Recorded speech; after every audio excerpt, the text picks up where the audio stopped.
Masa gara-gara statement itu saja Rocky Gerung akhirnya disejajarkan dengan sekian banyak pejabat, menghebohkan pejabat selevel menteri, KSP, meliburkan juru bicara, menghebohkan tim sukses ya, menghebohkan, udahlah sampai dengan unjuk rasa di segala penjuru.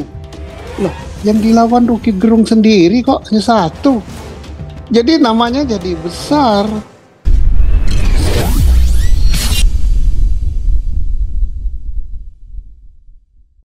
Nah, yang lain kepanasan kayak cacing. Wah, panas gini. Nah, tinggal perlu kita lihat panasnya itu karena sinar matahari atau panas karena listrik kena strobe, atau ada yang dipanaskan gitu kan, atau ada sesuatu yang diperlukan karena panas itu supaya mateng gitu kan. Kita nggak tahu gitu kan. Mereka lah yang tahu. Jadi dihukum atau diproses karena menghina kepala negara atau presiden nggak bisa. Nah, ada yang bilang, wah itu perbuatannya begini, sudah melebihi keterlaluan sosial. Itu kan penilaian pribadi. Tetapi negara kita, Indonesia, negara demokratis sudah menghapuskan itu. Nggak dihukum. Nah, tinggal masalah pribadi. Masalah pribadi Pak Jokowi nggak nuntut. Nah, beliau terangkat namanya sebagai negarawan, gitu kan, yang bagus. Oke lah, ada lagi yang mengatakan itu udah keterlaluan, melampaui batas, melampaui norma sosial, norma agama. Yes, itu pandangan masing-masing. Nah, sekarang apa hukumannya? Ya kalau melanggar norma sosial, hukumannya sanksi sosial. Apa sanksi sosialnya? Ya sudah, dianggap bahwa Rocky Gerung itu orang yang tidak bersopan santun gitu kan, atau Rocky Gerung dianggap orang yang bagaimana lah, dan itu masing-masing lain persepsi. Saya persepsinya gimana, Mas Slamet persepsinya bagaimana terhadap ucapan Rocky Gerung itu kan.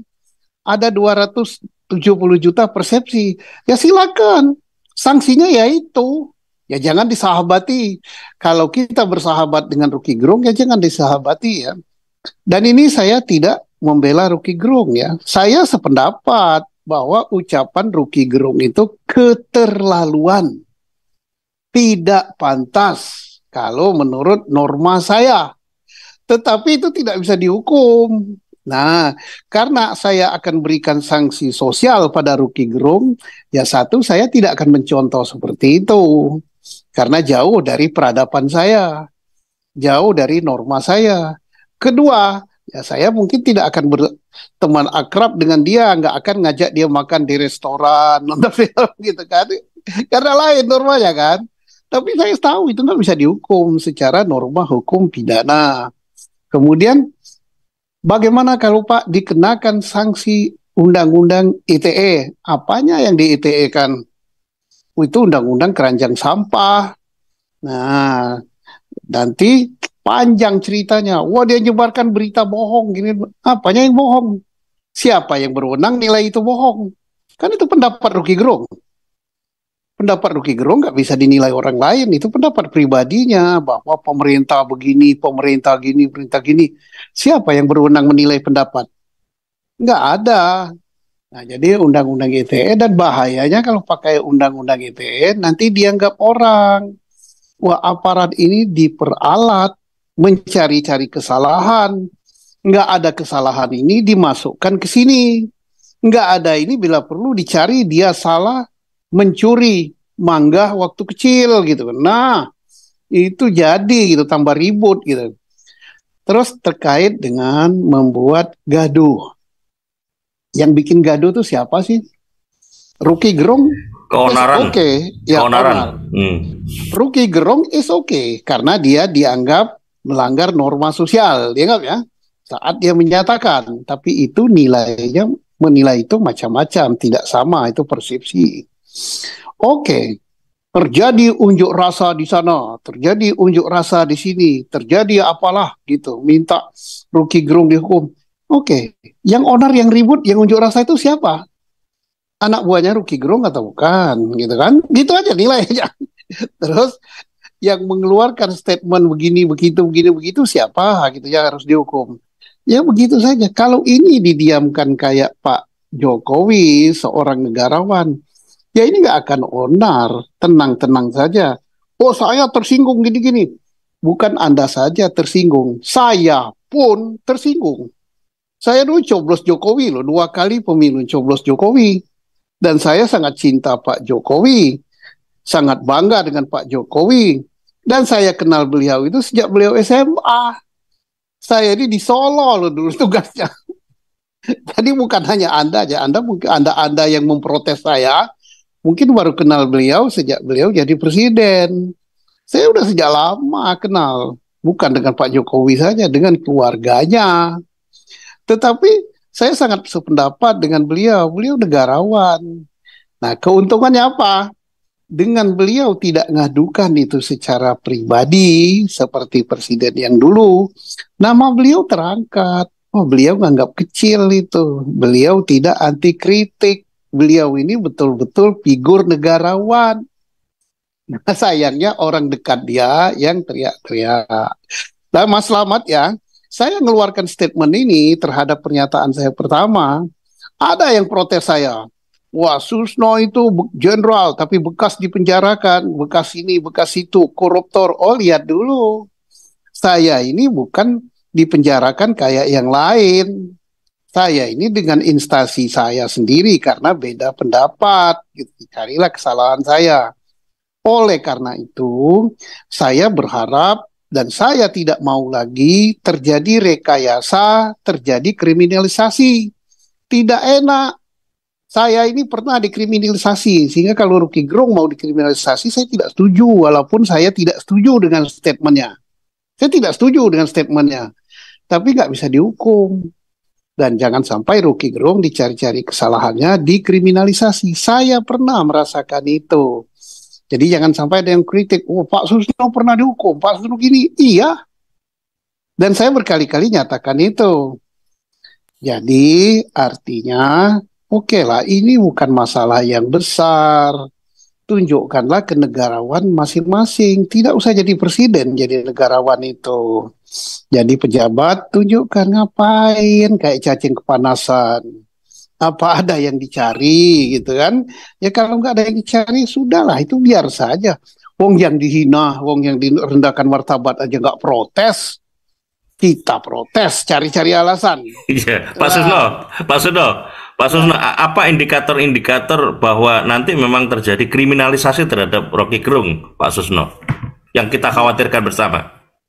Ya karena kan yang masalah pokoknya dia dianggap merendahkan martabat presiden, menghina dan gitu-gitulah kan. Ternyata itu kan kritik gaya dia. Kemudian kalau kita tolak ukur dengan hukum pidana, mau dihukum menghina atau merendahkan martabat presiden, ya nggak bisa karena undang-undangnya nggak ada. Dulu ada, tapi dulu itu kan produk Belanda kan. Kita udah jadi negara demokrasi itu dicabut. Mau nggak jadi negara demokrasi atau tetap kayak zaman bahla? Nah, yang kedua, penghinaan pribadi nggak bisa juga dihukum karena Pak Jokowi, Pak Presiden ini mengatakan itu kecil. Nah, sekarang dicari-cari kesalahan lain. Wah, dia buat onar. Wah, dia gini. Wah, dia nyebarkan berita bohong. Cocoknya dengan undang-undang ini. Jadi, manakala dilakukan cocokologi ya, istilahnya gitu kan. Cocokologi itu apa itu? Dicocok-cocokkan. Nah, timbul pertanyaan, apakah bisa itu? Apa sih yang nggak bisa? Nah, saya bertanya, gitu. Oh nggak bisa Pak, nggak bisa dikriminasi gitu. Pertanyaan saya, apa sih yang nggak bisa? Saya udah ngalami loh. Apa sih nggak bisa? Kalau yang meriksa, yang nuntut, yang jatuhkan vonis sudah sepaham, apa yang nggak bisa?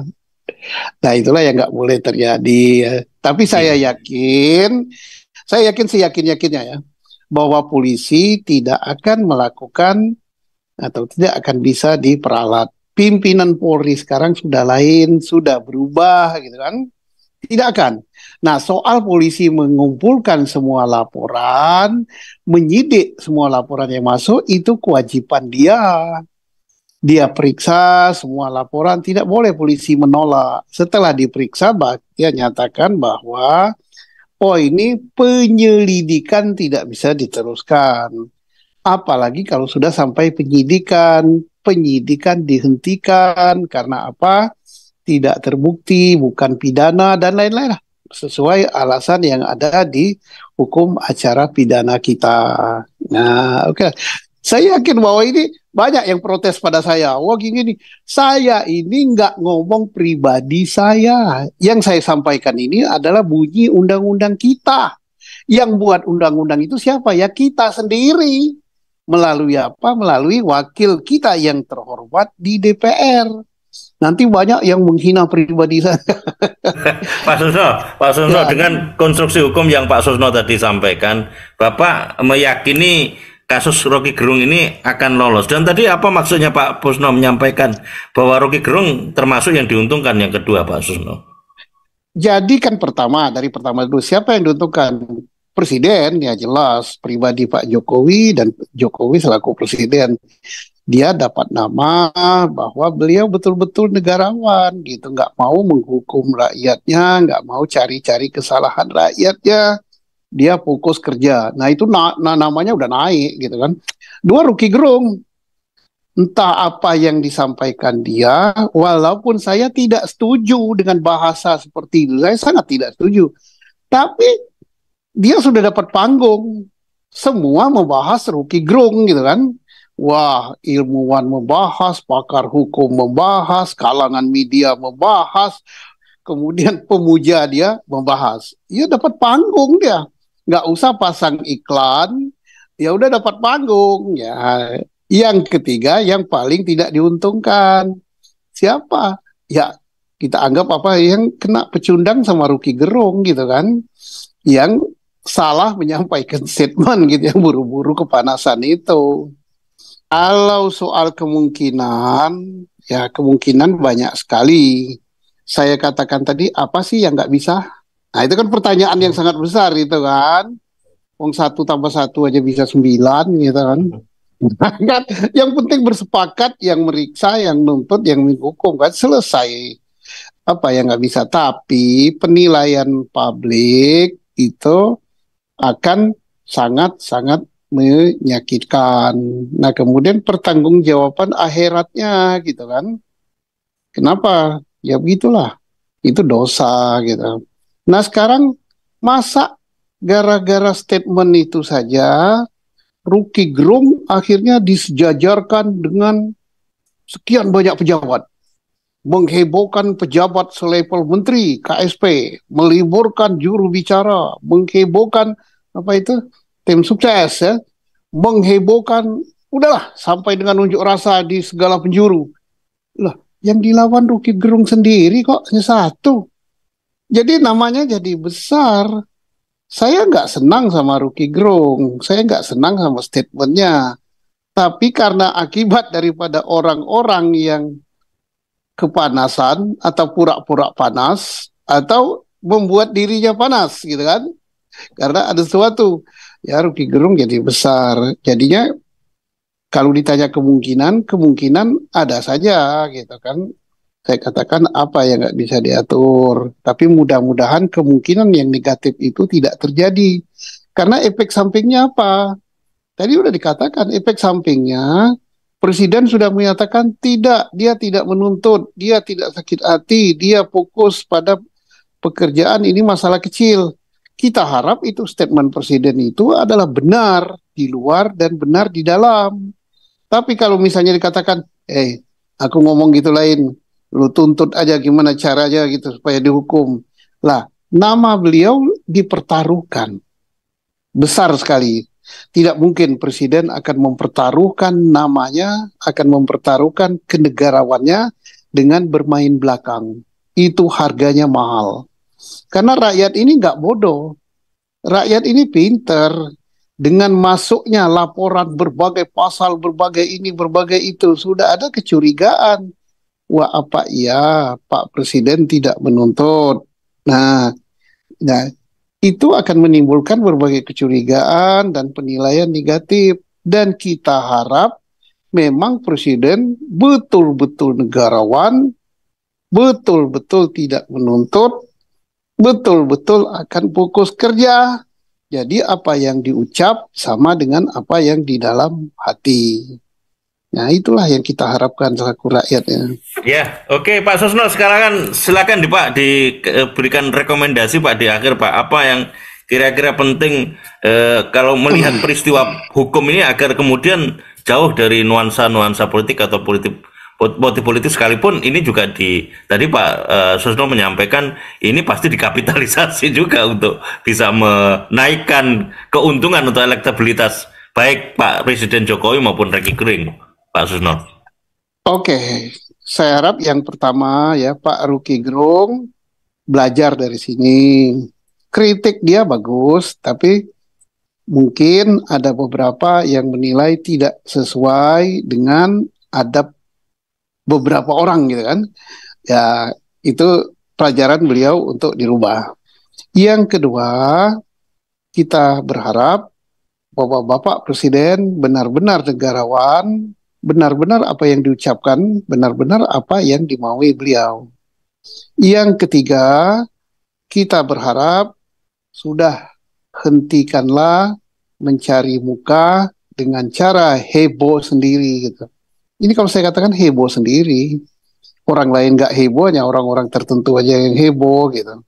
Yang keempat, kita berharap bahwa aparat penegak hukum betul-betul menegakkan hukum secara benar, tidak dipolitisasi kasus ini, kemudian tidak bisa diperalat. Gitu. Ini yang saya harapkan dan saya yakin bahwa aparat penegak hukum, khususnya Polri selaku penyidik, sudah berubah. Di bawah kepemimpinan junior-junior di bawah saya jauh mereka sudah luar biasa pengetahuannya, luar biasa baiknya, dan dia tidak akan selonong boy terhadap kasus ini, tapi menilai dengan sebaik-baiknya mana yang betul-betul harus diproses dan kasus ini tidak harus diproses karena akan memberikan citra negatif bagi aparat penegak hukum, yaitu.